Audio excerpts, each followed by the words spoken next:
কলকাতায় বাংলাদেশ উপদূতাবাসের সামনে যেন রণক্ষেত্র। পুলিশও ঠেকাতে পারছে না বিক্ষুব্ধ কলকাতাবাসীকে। ইতিহাসে প্রথমবারের মতো এমন পরিস্থিতি দেখছে ভারত বাংলাদেশ। গত 10 দিনে 4 দফায় দুই দেশ একে অন্যের কূটনীতিককে তলব করে নানা ইস্যুতে প্রতিবাদ আর উদ্বেগ জানালো, যা পরিষ্কারভাবে বলছে পরিস্থিতি কতটা সংকটে। অন্যদিকে পাকিস্তানের এক নেতা ভারতকে হুঙ্কার দিলেন, বাংলাদেশের দিকে আর চোখে তাকালে ক্ষেপণাস্ত্র ছুঁড়বে পাকিস্তান। দিল্লির চাণক্যপুরী থেকে কলকাতার বেকবাগান দৃশ্যপট যেন একই সুতোয় গাঁথা, যেখানে কূটনৈতিক শিষ্টাচারের তোয়াক্কা না করেই রাজপথ উত্তপ্ত হয়ে উঠেছে নজিরবিহীন বিক্ষোভে। গত কয়েক দশকের ইতিহাসে ভারত ও বাংলাদেশের সম্পর্ক এমন এক তলানিতে আর কখনো ঠেকেনি, যেখানে দুই দেশের রাজধানীতেই একে অপরের দূতাবাসের নিরাপত্তা নিয়ে শঙ্কিত হতে হচ্ছে। মঙ্গলবার দিনভর দিল্লির হাইকমিশন এবং কলকাতার উপ হাইকমিশনকে কেন্দ্র করে যে লঙ্কাকাণ্ড ঘটে গেল, তা কেবল বিক্ষোভের মধ্যেই সীমাবদ্ধ থাকেনি, তা রূপ নিয়েছে এক ভয়াবহ কূটনৈতিক স্নায়ুযুদ্ধে। ঘটনার সূত্রপাত হয়েছিল বাংলাদেশের ময়মনসিংহে দীপু চন্দ্র দাস নামের এক হিন্দু যুবকের মর্মান্তিক মৃত্যুকে কেন্দ্র করে, যাকে হাতিয়ার করে ভারতের উগ্র হিন্দুত্ববাদী সংগঠনগুলো রাজপথে নেমে আসে। বিশ্ব হিন্দু পরিষদ ও বজরং দলের ডাকা বিক্ষোভে উত্তাল হয়ে ওঠে দিল্লির কূটনৈতিক পাড়া। যদিও দিল্লি পুলিশ ব্যারিকেড দিয়ে পরিস্থিতি সামাল দেবার চেষ্টা করেছে, তবুও বয়কট বাংলাদেশ স্লোগান আর মুহাম্মদ ইউনুসের কুশপুত্তলিকা দাহ করার মধ্য দিয়ে বিক্ষোভকারীরা বুঝিয়ে দিয়েছে দিল্লির মনোভাব এখন কতটা কঠোর। তবে দিল্লির এই ঘটনার চেয়েও ভয়াবহ পরিস্থিতির সৃষ্টি হয় শনিবার রাতে, যখন একদল বিক্ষোভকারী নিরাপত্তা বলয় ভেদ করে খোদ বাংলাদেশি রাষ্ট্রদূতের বাসভবনের খুব কাছে পৌঁছে যায় এবং প্রাণনাশের হুমকি দেয়। এই ঘটনাকে কেন্দ্র করে দুই দেশের কূটনৈতিক সম্পর্কে ফাটল আরও চওড়া হয়েছে। ভারত সরকার এই ঘটনাকে লঘু করে দেখার চেষ্টা করলেও বাংলাদেশের পররাষ্ট্র উপদেষ্টা তৌহিদ হোসেন স্পষ্ট ভাষায় জানিয়ে দিয়েছেন যে কড়া নিরাপত্তা বেষ্টনী থাকা সত্ত্বেও বিক্ষোভকারীদের রাষ্ট্রদূতের বাড়ির দোরগোড়ায় পৌঁছে যাওয়া প্রমাণ করে যে তাদের হয়তো ইচ্ছে করেই সেখানে যেতে দেয়া হয়েছে। দিল্লির এই উত্তাপের রেশ কাটতে না কাটতেই আগুনের ফুলকি ছড়িয়ে পড়ে কলকাতায়। মঙ্গলবার সকাল থেকেই কলকাতার বাংলাদেশ উপ হাইকমিশনের সামনের এলাকা কার্যত রণক্ষেত্রে পরিণত হয়।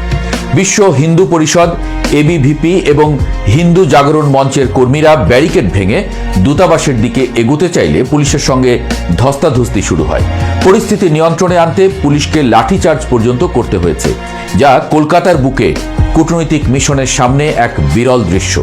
কারণ এই জায়গাতেই বছর দেড়েক আগেই উৎসবে মেতেছে দুই দেশের মানুষ। হঠাৎই যেন পাল্টে গেছে সকল হিসেব নিকেশ। বিক্ষোভকারীদের মূল দাবি ছিল বাংলাদেশের সংখ্যালঘু নির্যাতনের বিচার এবং দীপু দাস হত্যার বদলা। মজার বিষয় হলো, এই একই ইস্যুতে মঙ্গলবার সন্ধ্যায় বামপন্থীরাও মিছিল বের করে, যদিও তাদের সুর ছিল ভিন্ন। সিপিআইএম এর রাজ্য সম্পাদক মোহাম্মদ সেলিম স্পষ্ট করেছেন যে তারা বাংলাদেশে ধর্মান্ধতার যেমন বিরোধী, তেমনি ভারতেও সাম্প্রদায়িক রাজনীতির বিপক্ষে। তবে কলকাতার এই উত্তাল পরিস্থিতির মধ্যেই রাজনৈতিক উত্তাপ ছড়িয়েছেন পশ্চিমবঙ্গের বিরোধী দল নেতা শুভেন্দু অধিকারী। তিনি সরাসরি হুঁশিয়ারি দিয়ে বলেছেন, বাংলাদেশের সঙ্গে সব ধরনের সম্পর্ক ছিন্ন করা উচিত এবং প্রয়োজন হলে গুঁতো দিয়ে বাংলাদেশকে সোজা করতে হবে। শুভেন্দুর এই মন্তব্যের সাথে সুর মিলিয়েছেন আসামের মুখ্যমন্ত্রী হিমন্ত বিশ্ব শর্মাও, যিনি কূটনৈতিক সম্পর্ক নিয়ে সার্জারির প্রয়োজন বলে মন্তব্য করেছেন। অন্যদিকে তৃণমূল কংগ্রেস এই সুযোগে প্রধানমন্ত্রী নরেন্দ্র মোদীর নীরবতা নিয়ে প্রশ্ন তুলেছেন। তাদের দাবি, বাংলাদেশে যখন এমন পরিস্থিতি, তখন ভারতের প্রধানমন্ত্রী কেন চুপ? তবে কি মোহাম্মদ ইউনুসের সঙ্গে কোনো ঘনিষ্ঠ সমীকরণের কারণে মোদী সরকার নমনীয় আচরণ করছে? এই রাজনৈতিক কাদা ছোঁড়াছুড়ির মধ্যেই পরিস্থিতি আরও জটিল হয়ে ওঠে যখন দুই দেশ পাল্টাপাল্টি কূটনৈতিক তলব শুরু করে। গত 10 দিনে 4 দফায় দুই দেশ একে অন্যের কূটনীতিককে তলব করেছে, যা কূটনৈতিক ইতিহাসে এক বিরল ঘটনা। মঙ্গলবার সকালে ঢাকায় নিযুক্ত ভারতীয় হাইকমিশনার প্রণয় ভার্মাকে তলব করে বাংলাদেশ সরকার আগরতলা ও দিল্লিতে বাংলাদেশ মিশনের নিরাপত্তা নিয়ে তীব্র উদ্বেগ জানায়। এর ঠিক কয়েক ঘন্টা পরেই বিকেলে দিল্লি পাল্টা তলব করে সেখানে নিযুক্ত বাংলাদেশের হাইকমিশনার রিয়াজ হামিদুল্লাহকে। একই দিনে দুই দেশের হাইকমিশনারকে তলব করার ঘটনা সম্পর্কের চরম অবনতির ইঙ্গিত দেয়। ভারতের পররাষ্ট্র মন্ত্রণালয় অভিযোগ করেছে যে বাংলাদেশ বিভিন্ন ইস্যুতে অযৌক্তিক প্রতিক্রিয়া দেখাচ্ছে, যার জবাবে রিয়াজ হামিদুল্লাহ বলেছেন, বাংলাদেশ কেবল বাস্তব পরিস্থিতির নিরিখেই কথা বলছে। এই চরম উত্তেজনার মধ্যেই ঘটনার মোড় ঘুরিয়ে দিয়েছে পাকিস্তানের অপ্রত্যাশিত প্রবেশ। ভারত যখন বাংলাদেশের উপর চাপ সৃষ্টি করছে, ঠিক তখনই পাকিস্তানের ক্ষমতাসীন দল PMLN এর যুব নেতা কামরান সাইদ উসমানী এক ভিডিও বার্তায় ভারতকে সরাসরি হুমকি দিয়ে বসেছেন। তিনি স্পষ্ট ভাষায় বলেন, ভারত যদি বাংলাদেশের সার্বভৌমত্বে আঘাত হানে এবং বাংলাদেশের দিকে কুনজর দেয়, তবে পাকিস্তানের জনগণ ও সশস্ত্র বাহিনী চুপ থাকবে না। তিনি আরও এক ধাপ এগিয়ে হুঁশিয়ারি দেন যে পাকিস্তানের ক্ষেপণাস্ত্র খুব বেশি দূরে নয়।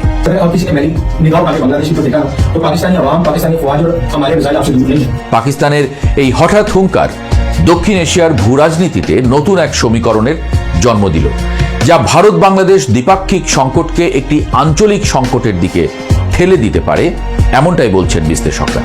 এদিকে মাঠের রাজনীতি আর কূটনৈতিক টেবিলে যখন ঝড় বইছে, তখন সাধারণ মানুষের ভোগান্তি চরমে পৌঁছেছে। নিরাপত্তা ইস্যুতে চট্টগ্রাম সহ বিভিন্ন স্থানে ভারতীয় ভিসা সেন্টারের কার্যক্রম স্থগিত করা হয়েছে। 5 আগস্ট শেখ হাসিনার পতনের পর থেকেই ভারত ভিসা এবং বাণিজ্যে কড়াকড়ি আরোপ করেছিল, আর এখন তা পুরোপুরি স্থবিরতার দিকে যাচ্ছে। বাংলাদেশের পক্ষ থেকেও স্থলবন্দরে ভারতীয় পণ্য আমদানিতে কিছু বিধিনিষেধ আরোপ করা হয়েছে। সব মিলিয়ে সীমান্তে উত্তেজনা, ভিসা বন্ধ, মিশনের নিরাপত্তা শঙ্কা এবং রাজনৈতিক নেতাদের পাল্টাপাল্টি হুমকির মুখে দাঁড়িয়ে ভারত এবং বাংলাদেশের সম্পর্ক এখন এক অনিশ্চিত গন্তব্যের দিকে ধাবিত হচ্ছে।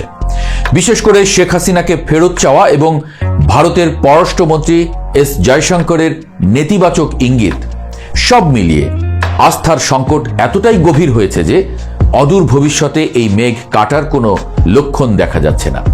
দীপু দাসের মৃত্যুকে কেন্দ্র করে শুরু হওয়া এই বিক্ষোভ এখন আর নিছক একটি হত্যার বিচার চাওয়ার মধ্যে সীমাবদ্ধ তো নেই, উপরন্তু এটি এখন দুই প্রতিবেশী রাষ্ট্রের সার্বভৌমত্ব, নিরাপত্তা এবং আঞ্চলিক আধিপত্যের এক জটিল সমীকরণে রূপ নিয়েছে।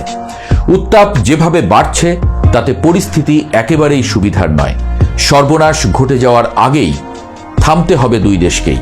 বুঝতে হবে, আগে মানুষ, আগে মানুষের প্রাণ। ভারত, তোমাকে বাংলাদেশের ভয় পাইতে হইব। কেন জানো? বাংলাদেশের কুলাওড়া ইউরেনিয়াম আছে, ওটা তুললে 50 বছর আগে আবিষ্কার হয়েছে, আমরা তুলি নাই, এবার তুলব। তুলে তোমরা পারমাণবিক বোমার ভয় দেখাও, তোমাদের উপর ছাড়বো। আর একটা কথা, তোমরা ড্রোনের ভয় দেখাও আমাদেরকে, তুর্কি ড্রোন দিয়েছে, সেটা দিয়ে তোমরা কি প্রস্তুতি নিচ্ছ সেটা উড়িয়ে উড়িয়ে দেখছি। এখন ঘটনা হচ্ছে তুর্কি আমাদেরকে ড্রোন দেবে, আর আমাদের বড় ভাই পাকিস্তান, যে অর্থনৈতিকভাবে অথর্ব পঙ্গু, সে আমাদেরকে মিসাইল দেবে। কেন জানো? তোমাদেরকে সাহায্য করার জন্য। ভারত এবার মনে করছে চীন, সে আমাদেরকে আরও যুদ্ধ বিমান দেবে। তারপরে আমরা যে লালমনিরহাটে কতগুলো বিমান সেখানে রেখে তোমারে আক্রমণ করব, তুমি জানো? তাহলে আমার কি বলো তো, তুরস্ক আমার ড্রোন দিচ্ছে, পাকিস্তান আমার মিসাইল দিচ্ছে, আর মানে করেন ওই চীন আমারে যুদ্ধ বিমান দেবে। হ্যাঁ, বলো কি করবা? তোমার যদিও নিজের সব কিছু আছে, তবু তুমি আমার সাথে পারবে না তো, কারণ ওরা আমাকে দিবে, দেয়নি এখনো, দিবে। আমরা ওদের ওইসব নিয়ে তোমার একেবারে প্যান্ট ঢেলা করে দিতাম। এই আমার একটা গল্প শোনেন, তারপরে বুঝবেন যে ড্রোন কতগুলো ভারতের আছে তার কোনো ঠিক ঠিকানা নেই। মিসাইল মানে পাকিস্তানের চেয়ে কত গুণ বেশি ভারতের আছে, ঠিক ঠিকানা নেই। আর বিমান শক্তিতে চীনকে ইতিমধ্যে ভারত টপকিয়ে গিয়েছে।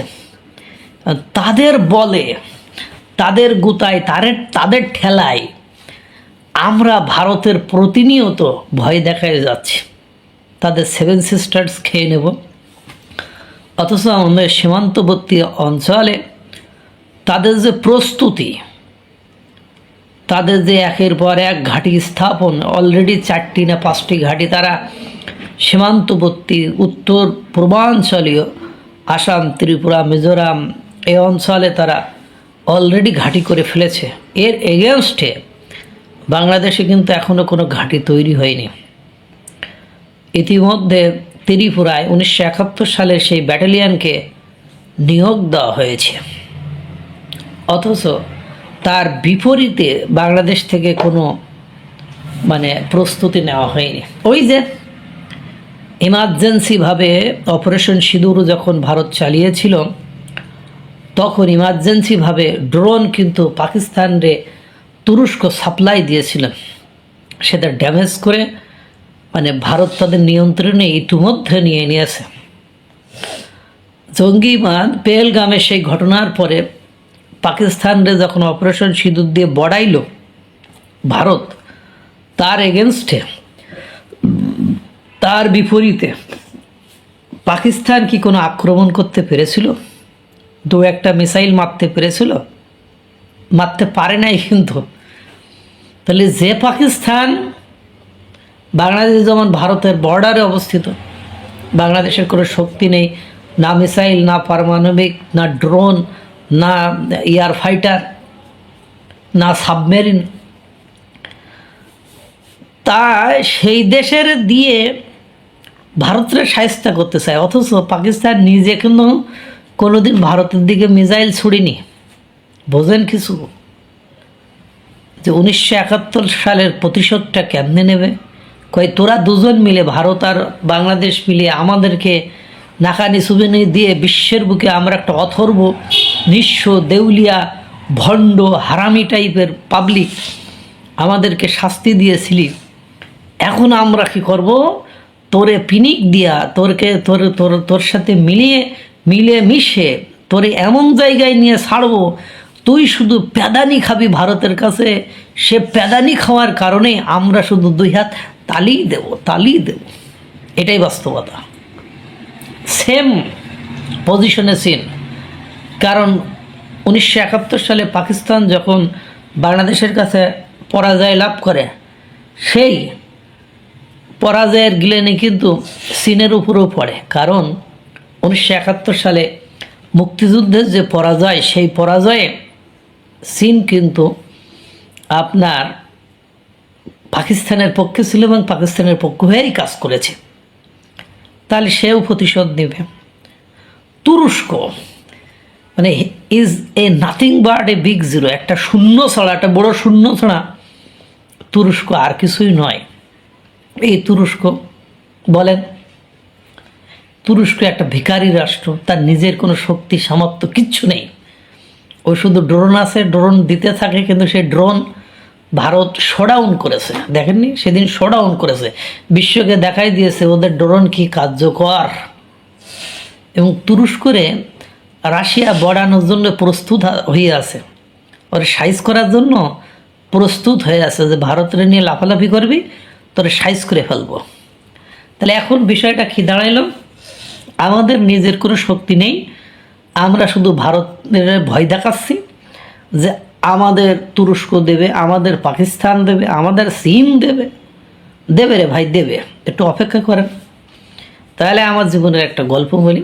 এখন একখান বই বানাবো, তো বই বানাতে গেছি, তো নীলক্ষেতে গেছি, তা পাবলিকেশন বলছে যে আপনি যদি 3000 কপি বানান তো এত টাকা খরচ হবে।